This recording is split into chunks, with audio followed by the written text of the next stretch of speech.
नमस्कार बच्चों, 12th arts की ज्योग्राफी की ऑनलाइन क्लास में आप सभी का स्वागत है। आज हमारा टॉपिक है विश्व जनसंख्या संरचना के तहत व्यावसायिक संरचना। देखिए, विश्व जनसंख्या संरचना के तहत हम 5 विषयों पर चर्चा कर रहे थे, जिसमें आज हमारा अंतिम टॉपिक है व्यावसायिक संरचना। तो आइए बात करते हैं व्यावसायिक संरचना के तहत किसका अध्ययन किया जाता है।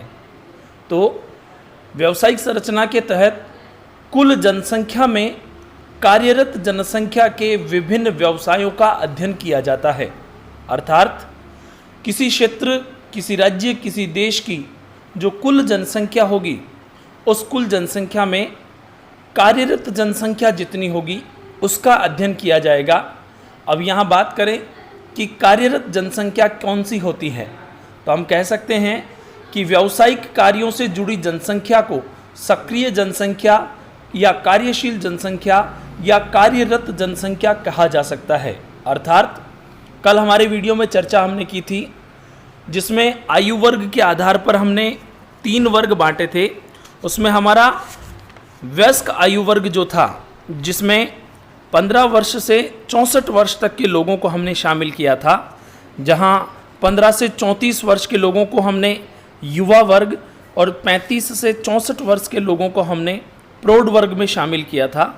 तो इन दोनों वर्गों को, अर्थात 15 वर्ष से 64 वर्ष तक के लोगों को वयस्क आयु वर्ग माना जाता है, जो वास्तविक रूप से कार्यशील जनसंख्या होती है, क्योंकि बाल आयु वर्ग और वृद्ध आयु वर्ग, ये दोनों आयु वर्ग इस वयस्क आयु वर्ग के ऊपर आश्रित होते हैं। इसलिए हम ये कह सकते हैं कि जनसंख्या का कार्यशील या सक्रिय, या यूं कहें कि कार्यरत जनसंख्या जो है वो वयस्क आयु वर्ग होता है, जिसकी उम्र 15 वर्ष से 64 वर्ष तक होती है। इसी का अध्ययन व्यावसायिक संरचना के तहत किया जाता है। तो देखिए, अब हम बात करते हैं व्यवसाय के बारे में। वैसे तो व्यवसाय के बारे में हमारा 7वां पाठ जो है वो पूरा व्यवसाय के प्रमुख प्रकार से हैं, लेकिन हम यहाँ संक्षिप्त रूप से व्यवसाय के प्रकारों की बात करें तो व्यवसाय 5 प्रकार मुख्य होते हैं। इसमें पहला प्राथमिक व्यवसाय, दूसरा द्वितीयक व्यवसाय, तीसरा तृतीयक व्यवसाय, चौथा चतुर्थक व्यवसाय और 5वां पंचम व्यवसाय। अब इन 5 व्यवसायों में कौन कौन से व्यवसाय शामिल होते हैं, सामान्य रूप से जानकारी लें तो प्राथमिक व्यवसाय में कृषि, आखेट, वनों से भोजन संग्रह करना, पशुपालन करना और खनन क्रियाएं आदि को शामिल किया जाता है। द्वितीयक व्यवसाय में निर्माण और विनिर्माण उद्योग, ऊर्जा उत्पादन जैसे उद्योगों को शामिल किया जाता है।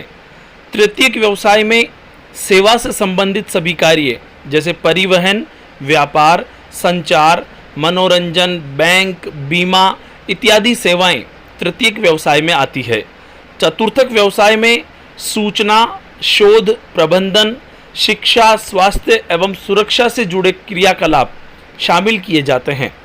और पंचम व्यवसाय में कार्यकारी निर्माणकर्ता, अनुसंधान, सरकार, कानूनी और तकनीकी सलाहकार इत्यादि को शामिल किया जाता है। इन 5 व्यवसायों में जो कार्यशील जनसंख्या होगी वो सक्रिय रहती है। तो इस आधार पर हम कह सकते हैं कि जिस देश में अल्प विकसित अर्थव्यवस्था पाई जाती है, वहाँ की जनसंख्या प्राथमिक व्यवसाय में अधिक सक्रिय होती है।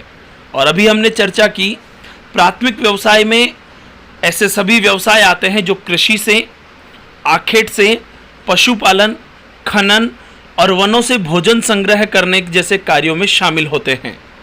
तो जिन देशों की अर्थव्यवस्था अल्प विकसित होगी, वहाँ के लोग इस प्राथमिक व्यवसाय से अधिक जुड़े होते हैं।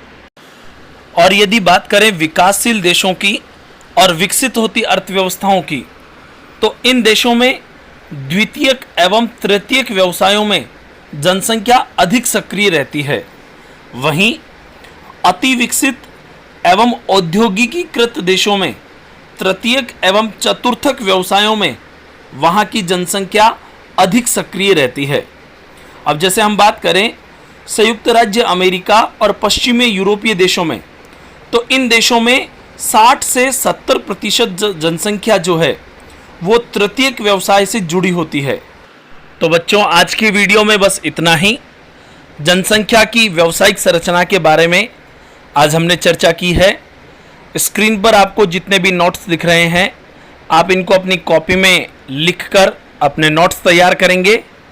अगले वीडियो में हम अगले पार्ट के साथ चर्चा करेंगे, क्योंकि हमारा ये चौथा पार्ट इस टॉपिक के साथ पूरा होता है।